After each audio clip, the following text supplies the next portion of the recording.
The January window is open and we thought we had Nico Paz signed, sealed and delivered until the Saudis came in. Hello and welcome back to episode 11 of Ajax Youth To Trophies.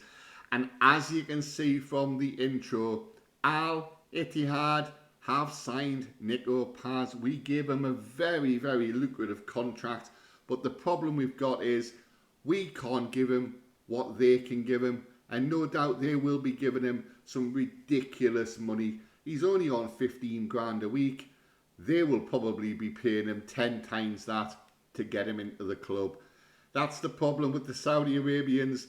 They splash the cash and everybody wants to go and play for them, regardless of the stature of the league. We're playing in Holland, in the Netherlands, and the problem we have is we can't attract players because we're not attractive enough no matter what we do.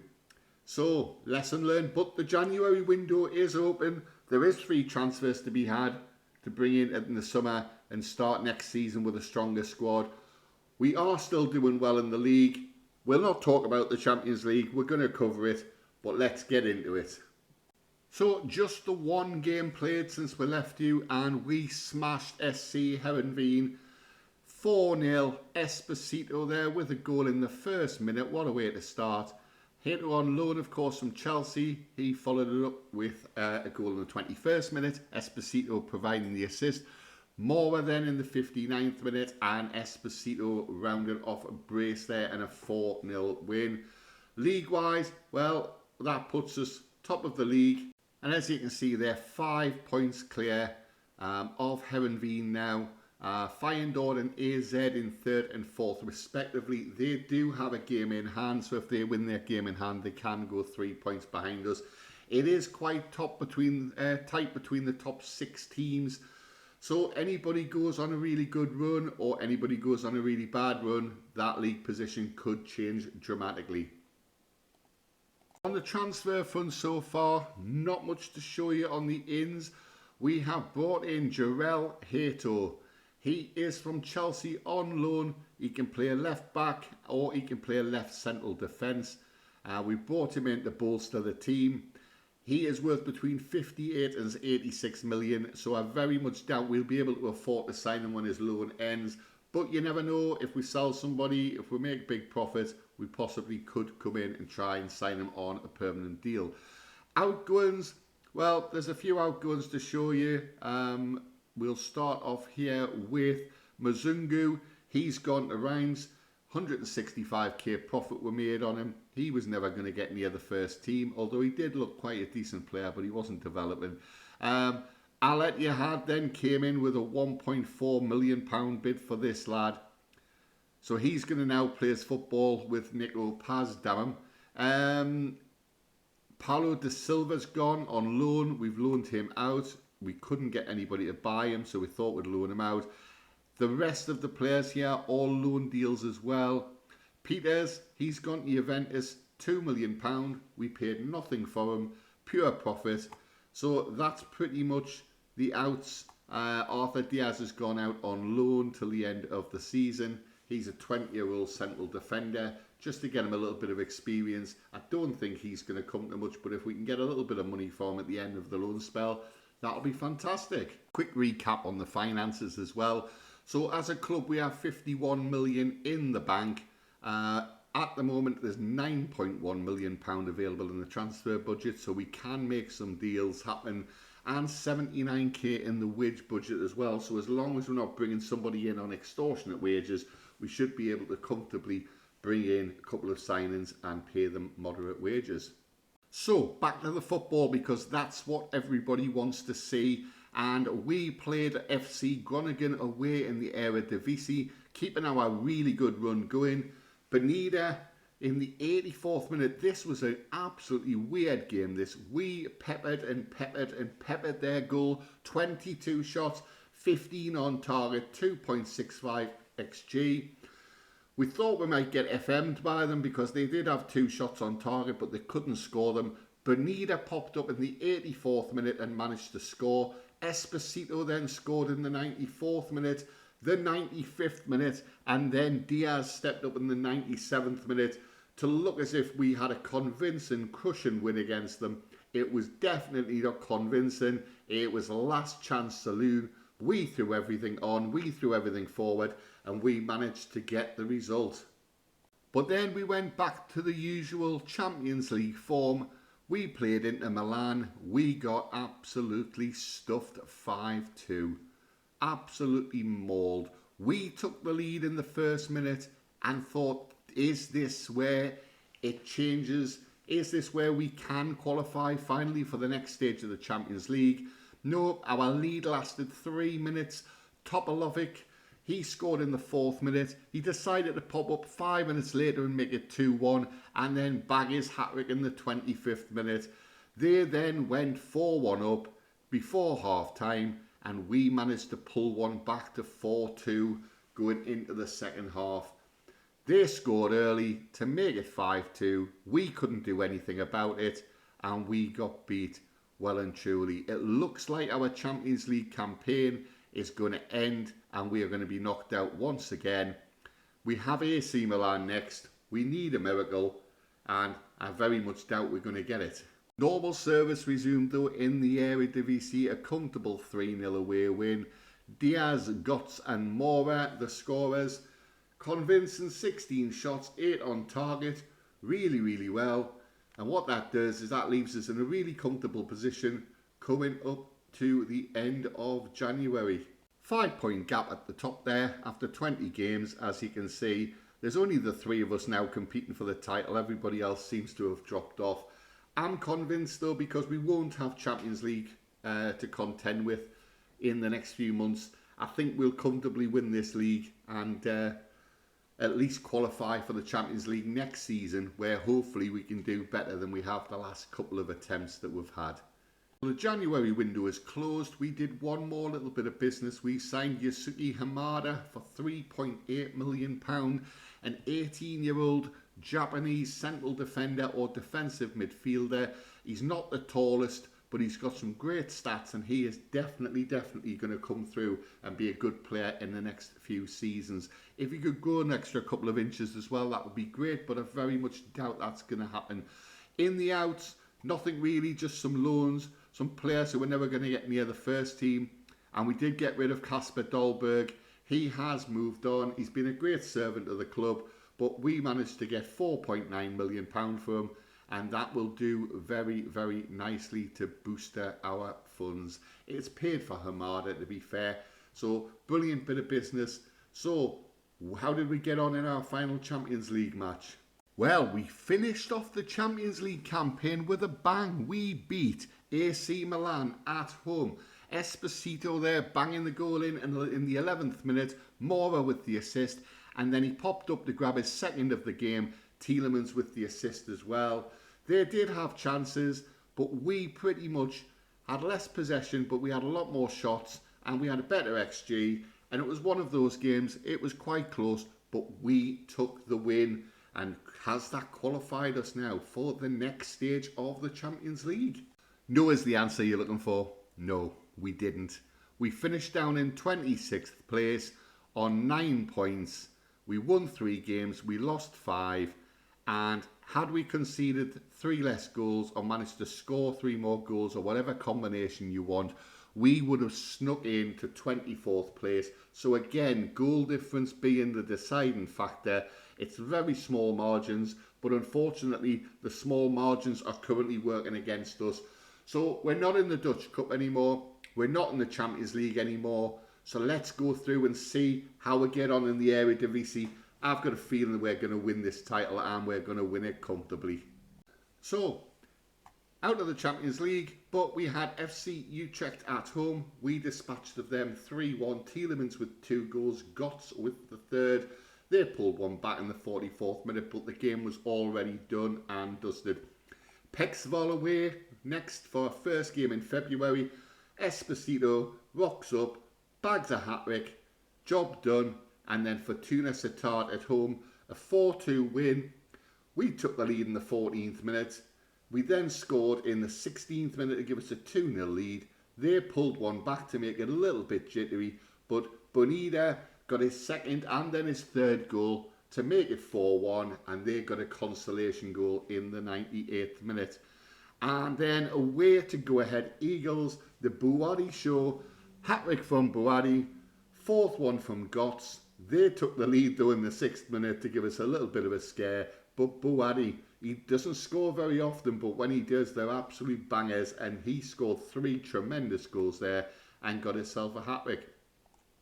In the league, well, I think that now just shows that we are quite comfortably at the top. There's 10 games left to play. We've lost 3 games this season, which is very unlike us in the league.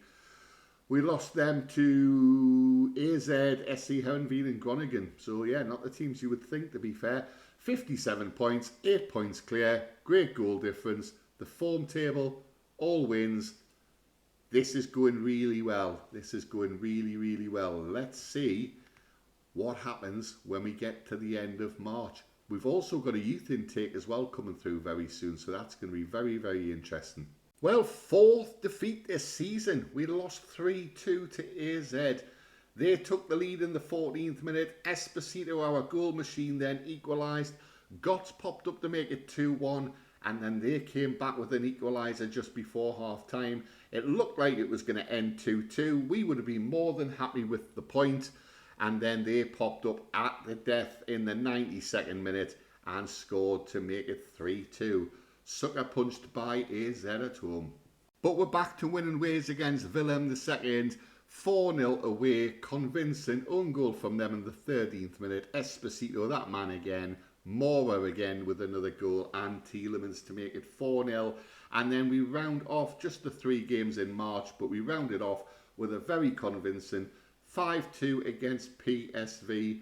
Buhari, Esposito with a hat-trick, and Mora chipping in as well. Esposito is having one hell of a season. And of course, the youth intake has dropped, and we have 2 elite prospects.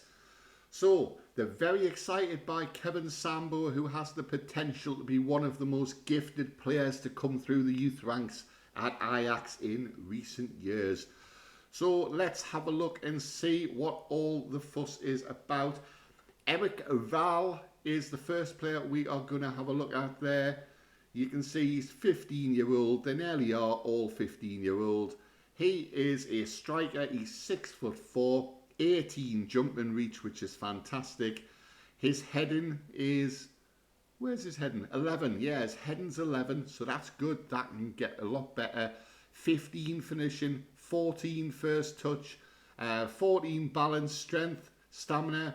So it looks really, really good. He's going to probably get time in the youth team. He's possibly going to get a loan out where he's going to play games at a lower level and see if we can progress him. This is the guy that the fuss has been made about, Kevin Sambo. So he is 15-year-old as well. He is 6 foot tall. 16 natural fitness jumps out at you. 16 flair, 15 finishing. Yes, 13 jumping reach as well, and 12 heading. So he looks like a really good striker. He is left-footed.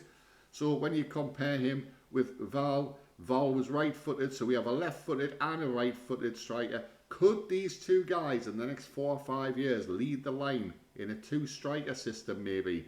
Having one of them as the target man, the guy that's good in the air, and the other guy as possibly a deep-line playmaker or centre-forward. Well, we never know. We might get to that point and find out in the save. You never know.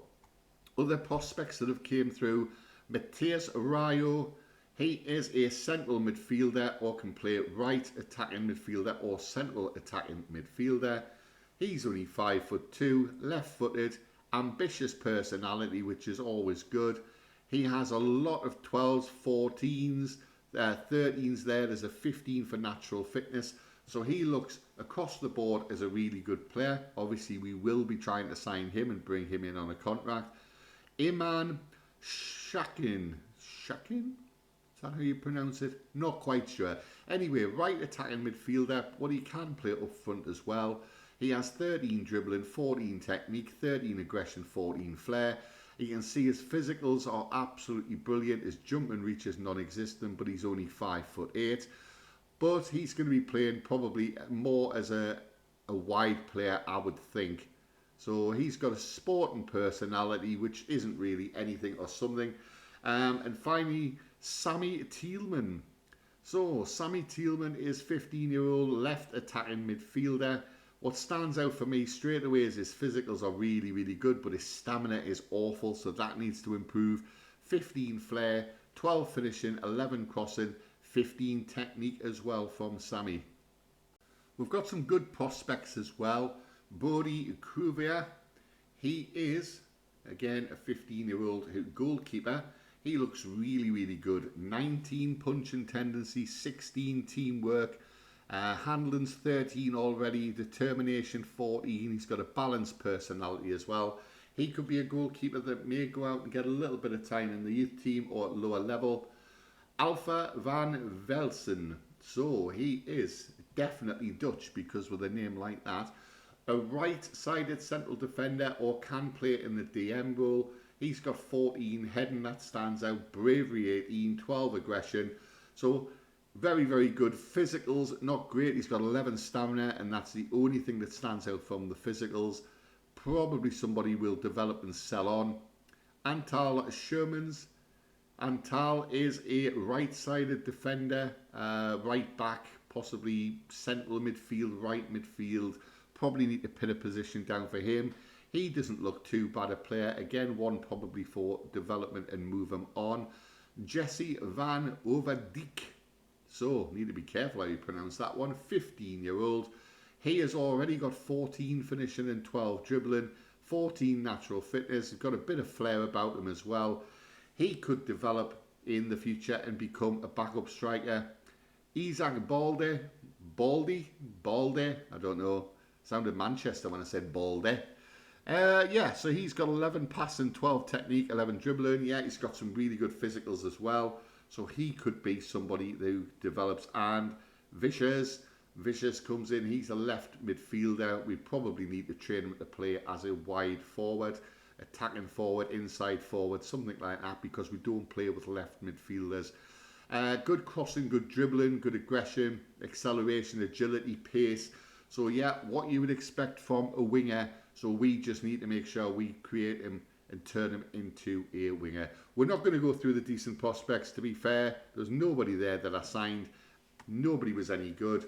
But not a bad intake at all. Those two strikers look very, very exciting. They just need game time, and we need to make sure that we're giving them game time in whatever form that is. So we forwarded through to May, and we have done the double. We won the Dutch Super Cup, and we have absolutely nailed the league with games to go as well.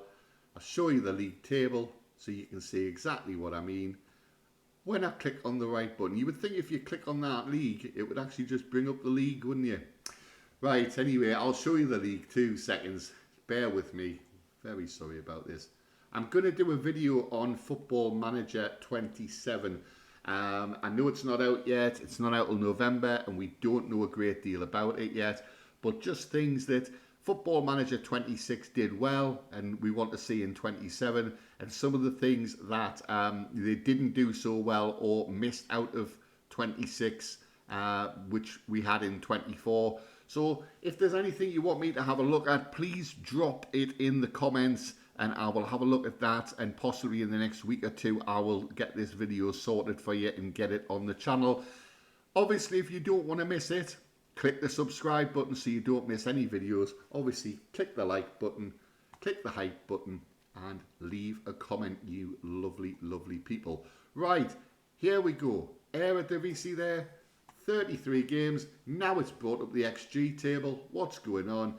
33 played, so we still have 1 game left. We lost 5 games, which is massive, because if you have a look, last season we only lost 2, and the season before that, where we finished 5th, we lost 8. But of course, that was the season where we came in and we were just trying to get the club back up to the top. So 78 points, 8 points clear with a game to play. We've done brilliantly well. When we have a look at the fixtures, quickly run through them for you, because I don't want the video to be too long. I also want to show you how the players finished the season as well. So Roda, 4-0 convincing win there. NEC 2-1. NEC NEC 2-1, NAC Breda 3-0.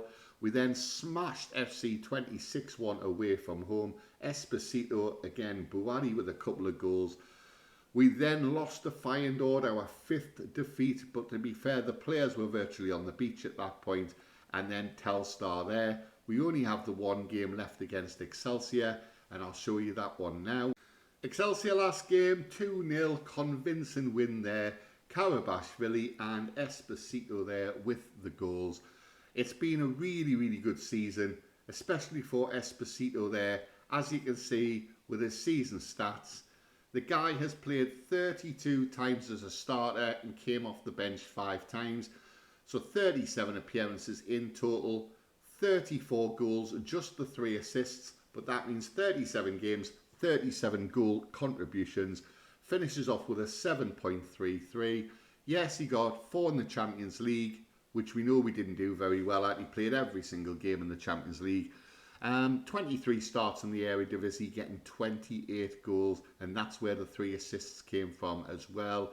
Bagged a goal in the Dutch Cup coming off the bench, because of course we rotate, and he scored in the Dutch Super Cup, which gave us our first Dutch Super Cup of the save. We don't have a lot of money left in the bank. The club balance is 12 million. We have 13.1 million to spend and 300 grand per week in the wage budget, so we can move that around a little bit. But there are some free transfers that I've signed in January who are coming in. I couldn't find where to show you it on the screen because they're not actually our player yet. If anybody knows where to find that, please do drop a comment and let me know. Otherwise, if it doesn't exist, maybe that should be in Football Manager 27. Right, so let's have a quick run through of the players and who's done what. And then, because this video is getting to about 25 minutes, and I'm conscious for you guys that you don't want to be hearing me babble on too long. So, first team, let's have a look. This is how I normally do it. I go by average rating. Who was the standout performance average rating wise? Esposito was. Brahim Diaz, he had a really good game, a really good season. He only played 19 times, but he got 8 goals and 8 assists, 7.31. Gilberto Mora, of course, he is fantastic, and he is developing absolutely brilliantly. Look at that now, valuation between 66 and 92 million. He is looking absolutely phenomenal. Buhari, of course, he is developing brilliantly as well. 20-year-old. He's got a cap for the French team, but is he going to get more caps for them in the future? I would imagine so. Look at that valuation and look at that sea of green. When it comes to most appearances of the season, Tielemans was the man, 37, then Bass, and then Gilberto Mora. When it comes to goals, we know Esposito is top the charts, but Mora chipped in with 15 and Buhari chipped in with 9. One of those is a hat-trick, of course, as well. Top assisters, well, the top assisters, Gilberto Mora with 10 assists and Fatty with 10 assists as well. And then a few players on 8s and 7s. So just before we go and leave you, because obviously there's going to be a transfer special coming up in the next episode, so you don't want to miss that. We have done some transfers. We've done some contract signings. Buhari, he had a release clause in his contract. Well, Buhari hasn't got a release clause anymore. Yes, we've had to pay him £195,000 per week, but he has signed a 5-year contract with a 2-year extension, so we possibly could have him for the next 7 years of his career. So that's fantastic. Yeboah, you might remember, he came through our youth intake last season. He looks a fine prospect. We've got him to put pen to paper now on a new contract. And that contract, when I click on contract, I'm having a really bad day with clicking on the wrong things. You will see there, he has signed a 2-year deal. So we've managed to get him a little bit longer. We will obviously look to renew that contract as well in another season or so, and probably try and put an option in there as well of an extra 1 or 2 years. Baumann has signed a 4-year deal. Baumann is a 20-year-old defender that has a lot of a lot of skills. He looks really, really good. He's got a lot of potential as well. He's got a very dodgy left foot, but we're going to work on that over the summer. He's came in and signed a contract there for $7,000 a week. So we've got him again for an extra couple of years. So that deal will take him up to his 22nd birthday. And Karabashvili, well, we needed to get him onto a better contract without a release clause. We have got him onto a 5-year deal again with a contract extension of 2 years and no release clause in sight. So some really, really good business there. I'm looking forward to getting into this transfer window. What we want to do is, there's a lot of players to get rid of. We're going to try and get rid of as many as we can. Make sure that squad of 25, 30 players is really strong while also bolstering the youth and bringing in some fantastic young players for the future so we can blood them through and bring them into the first team. Objective next season is, well, we're not bothered about the Dutch Cup. We're not bothered about the Dutch Super Cup. Our focus, retain the title and definitely must qualify for the Champions League knockout phases, whether that be the playoffs or we get further than that. That's got to be the aim. So come back for a little bit of transfer business on the next episode. Thank you so much for watching. My name's Andy FM Forever. Click that subscribe button, please don't forget. And I'm signing out. Bye-bye.